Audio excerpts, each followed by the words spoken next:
Au reste, mes frères, réjouissez-vous dans le Seigneur, je ne me lasse point de vous écrire les mêmes choses, et pour vous cela est salutaire. Prenez garde aux chiens, prenez garde aux mauvais ouvriers, prenez garde aux faux circoncis. Car les circoncis, c'est nous qui rendons à Dieu notre culte par l'Esprit de Dieu, qui nous glorifions en Jésus-Christ et qui ne mettons point notre confiance en la chair. Moi aussi, cependant, j'aurais sujet de mettre ma confiance en la chair. Si quelqu'un croit pouvoir se confier en la chair, je le puis bien davantage. Moi, circoncis le 8e jour, de la race d'Israël, de la tribu de Benjamin, hébreu, né d'hébreu, quant à la loi pharisien, quant aux zèles persécuteurs de l'Église, irréprochable à l'égard de la justice de la loi.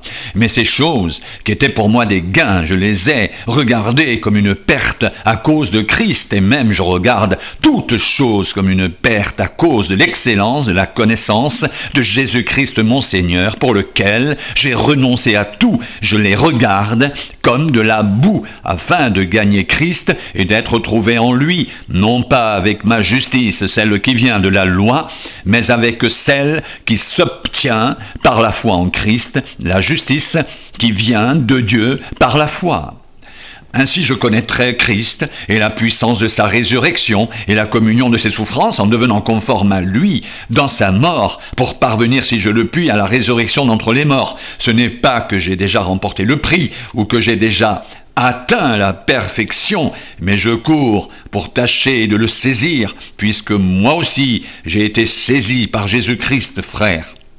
Je ne pense pas l'avoir saisi, mais je fais une chose, oubliant ce qui est en arrière et me portant vers ce qui est en avant. Je cours vers le but pour remporter le prix de la vocation céleste de Dieu en Jésus-Christ.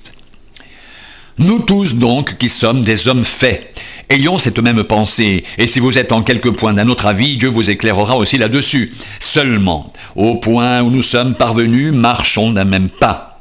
Soyez tous mes imitateurs, frères, et portez les regards sur ceux qui marchent selon le modèle que vous avez en nous, car il en est plusieurs qui marchent en ennemis de la croix de Christ. Je vous en ai souvent parlé, et j'en parle maintenant encore en pleurant. Leur fin sera la perdition. Ils ont pour Dieu leur ventre, ils mettent leur gloire dans ce qui fait leur honte, ils ne pensent qu'aux choses de la terre. Mais nous sommes concitoyens des cieux, nous nous attendons aussi comme sauveur le Seigneur Jésus-Christ, qui transformera le corps de notre humiliation en le rendant semblable au corps de sa gloire, par le pouvoir qu'il a de s'assujettir toutes choses. C'est pourquoi, mes bien-aimés et très chers frères, vous qui êtes ma joie et ma couronne, demeurez ainsi fermes dans le Seigneur, mes bien-aimés. J'exhorte Évodie et j'exhorte Syntyche à être d'un même sentiment dans le Seigneur. Et toi aussi, fidèle collègue, oui, je te prie de les aider.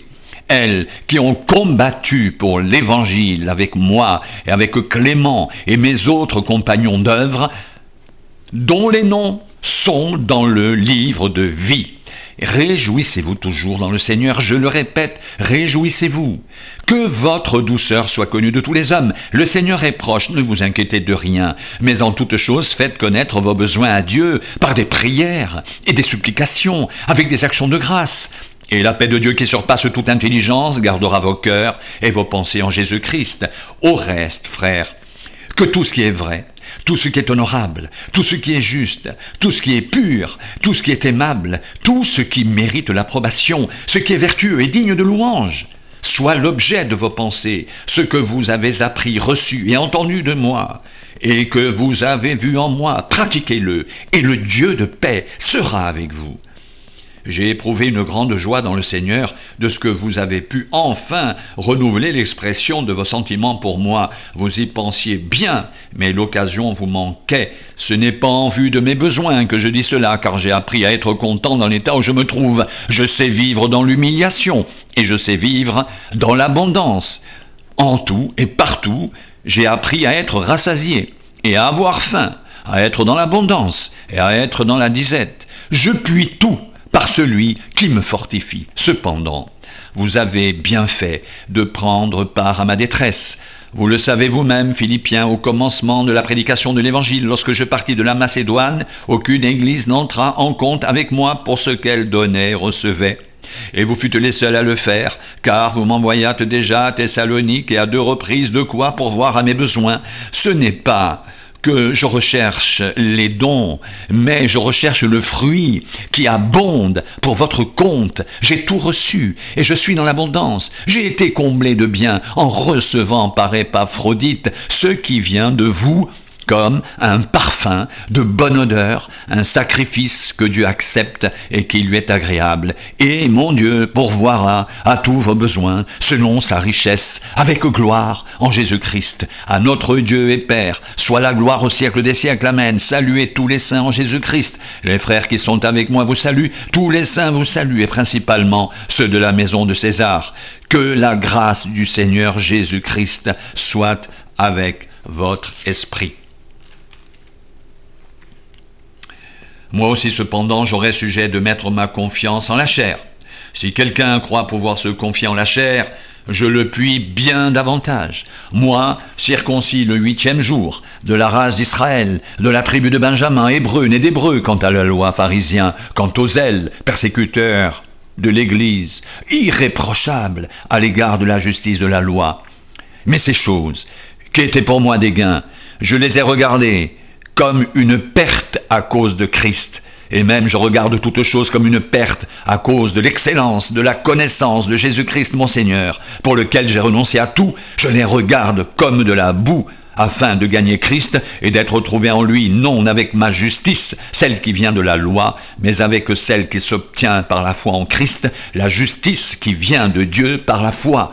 Ainsi je connaîtrai Christ et la puissance de sa résurrection et la communion de ses souffrances en devenant conforme à lui dans sa mort pour parvenir, si je le puis, à la résurrection d'entre les morts. Ce n'est pas que j'ai déjà remporté le prix ou que j'ai déjà atteint la perfection, mais je cours pour tâcher de le saisir, puisque moi aussi j'ai été saisi par Jésus-Christ, frère. Je ne pense pas l'avoir saisi, mais je fais une chose, oubliant ce qui est en arrière et me portant vers ce qui est en avant. Je cours vers le but pour remporter le prix de la vocation céleste de Dieu en Jésus-Christ. Nous tous donc qui sommes des hommes faits, ayons cette même pensée, et si vous êtes en quelque point d'un autre avis, Dieu vous éclairera aussi là-dessus. Seulement, au point où nous sommes parvenus, marchons d'un même pas. Soyez tous mes imitateurs, frères, et portez les regards sur ceux qui marchent selon le modèle que vous avez en nous,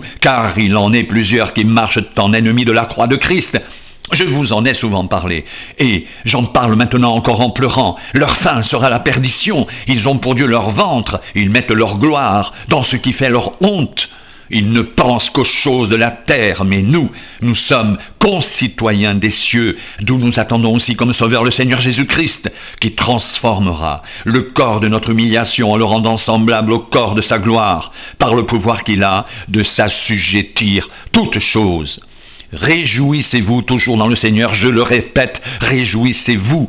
Que votre douceur soit connue de tous les hommes. Le Seigneur est proche. Ne vous inquiétez de rien, mais en toutes choses faites connaître vos besoins à Dieu par des prières et des supplications avec des actions de grâce.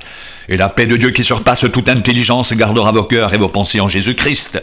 Au reste, frères, que tout ce qui est vrai, tout ce qui est honorable, tout ce qui est juste, tout ce qui est pur, tout ce qui est aimable, tout ce qui mérite l'approbation, ce qui est vertueux et digne de louange soit l'objet de vos pensées. Ce que vous avez appris, reçu et entendu de moi, et ce que vous avez vu en moi, pratiquez-le, et le Dieu de paix sera avec vous. Soyez tous mes imitateurs, frères, et portez les regards sur ceux qui marchent selon le modèle que vous avez en nous, car il en est plusieurs qui marchent en ennemis de la croix de Christ.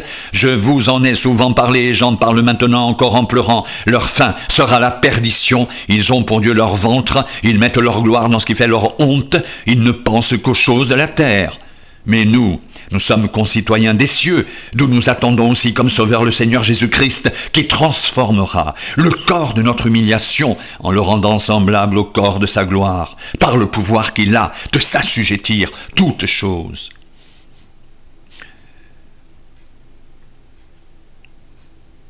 Mais nous sommes concitoyens des cieux, d'où nous attendons aussi comme Sauveur le Seigneur Jésus-Christ, qui transformera le corps de notre humiliation en le rendant semblable au corps de sa gloire, par le pouvoir qu'il a de s'assujettir toutes choses.